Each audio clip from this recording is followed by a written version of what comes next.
এখানে নিয়েছি খাসির কলিজা। এবার কড়াইতে দিয়ে দিচ্ছি পরিমাণ মতো পানি। এবার এই কলিজাগুলো সেদ্ধ করে নেব।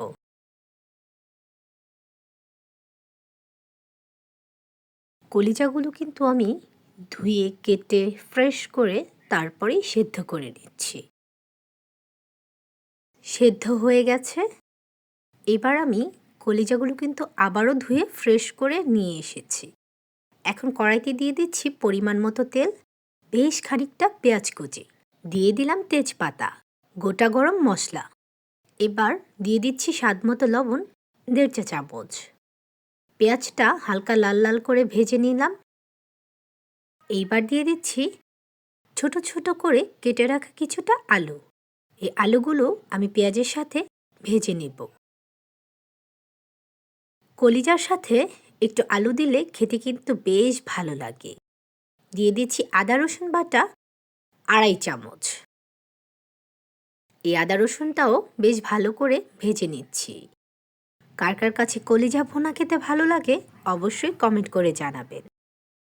আমার কাছে কিন্তু মোটামুটি লাগে, তো দিয়ে দিচ্ছি অল্প পরিমাণের পানি।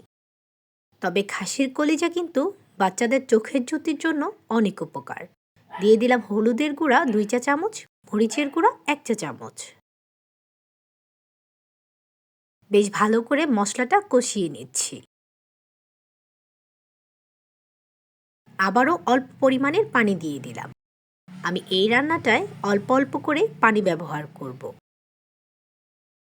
এইবার দিয়ে দিচ্ছি সেই সেদ্ধ করা কলিজাগুলো। এইবার এই কলিজাগুলো আমি বেশ ভালো করে কষিয়ে নেব। আবারও অল্প পরিমাণের পানি দিয়ে দিলাম।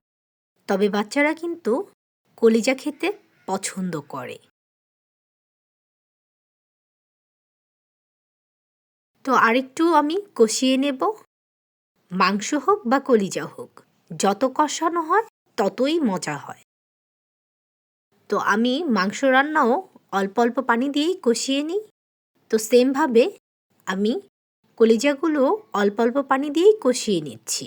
কয়েকবার কষানোর পরে এবার বেশ খানিকটা পানি দিয়ে দিচ্ছি।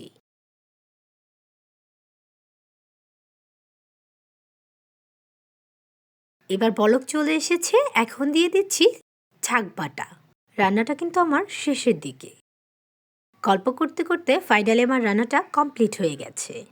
তো কার কার কাছে কেমন লেগেছে অবশ্যই কমেন্ট করে জানাবেন। আজকে আসি, আবার দেখা হবে। আল্লাহ হাফেজ।